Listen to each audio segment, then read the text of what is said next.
Haleluya. Shalom umat Tuhan, umat yang dicintai Tuhan. Puji Tuhan kalau kita masih diberikan kehidupan dan kita boleh hidup di dalam Tuhan. Jangan lupa untuk selalu membaca firman Tuhan, merenungkan dan melakukannya. Dan saat ini kita berada di dalam kitab 2 Tawari pasal 4 sampai pasal yang ke-6. Dan kita melihat dari pasal yang keempat adalah sambungan bagaimana Salomo menyelesaikan pembangunan bait suci. Dan bersyukur melihat kebesaran Tuhan yang bekerja lewat Raja Salomo yang dengan segala hikmat yang sudah Tuhan berikan kepadanya, dia boleh melaksanakan dan bahkan menyelesaikan. Pada hari ini kita dapat melihat bagaimana Salomo dapat menyelesaikan pembangunan bait Allah. Di pasal yang kelima ayat yang pertama dikatakan, maka selesailah segala pekerjaan yang dilakukan Salomo untuk rumah Tuhan itu. Kemudian Salomo memasukkan barang-barang kudus Daud ayahnya dan menaruh perak, emas dan barang-barang itu dalam perbendaharaan rumah Allah. Dan selanjutnya akhirnya apa yang paling kudus yang berharga yaitu tabut Tuhan akhirnya dipindahkan. Dan kita dapat melihat bagaimana proses itu disikapi dengan sangat-sangat serius, sangat-sangat luar biasa oleh Salomo dan bangsa Israel. Salomo mengumpulkan semua tua-tua Israel dan para pemimpinnya untuk berkumpul di Yerusalem, berkumpul di tempat di mana mereka sudah bangun bait suci. Lalu setelah itu di ayat yang keempat dikatakan setelah semua tua-tua orang Israel datang, maka orang-orang Lewi mengangkat tabut itu. Orang Lewi adalah orang yang dikhususkan oleh Tuhan, bahkan mereka menguduskan diri mereka sebelum melakukan segala macam pekerjaan yang berkaitan dengan kemah suci yang sekarang adalah bait suci, lalu juga secara khusus untuk mengangkat tabut perjanjian. Dan ayat yang kelima dikatakan mereka mengangkut tabut itu dan kemah pertemuan dan segala barang kudus yang ada dalam kemah itu. Semuanya itu diangkut oleh imam-imam dan orang-orang Lewi. Dan Raja Salomo dan umat Israel sudah siap, mereka berdiri lalu menyambut tabut Tuhan itu.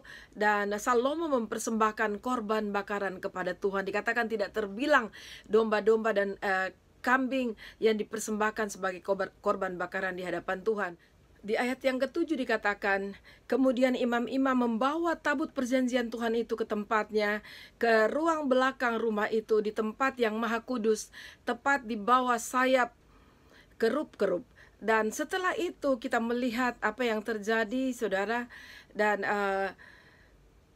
setelah semua sudah pada tempatnya, pelayanan sudah dilakukan dan peribadatan dilakukan. Ayat 13 dikatakan, lalu para peniup nafiri dan para penyanyi serentak memperdengarkan paduan suaranya untuk menyanyikan puji-pujian dan syukur kepada Tuhan. Mereka menyaringkan suara dengan nafiri, teracap dan alat-alat musik sambil memuji Tuhan dengan ucapan, sebab ia baik, bahwasanya untuk selama-lamanya kasih setianya.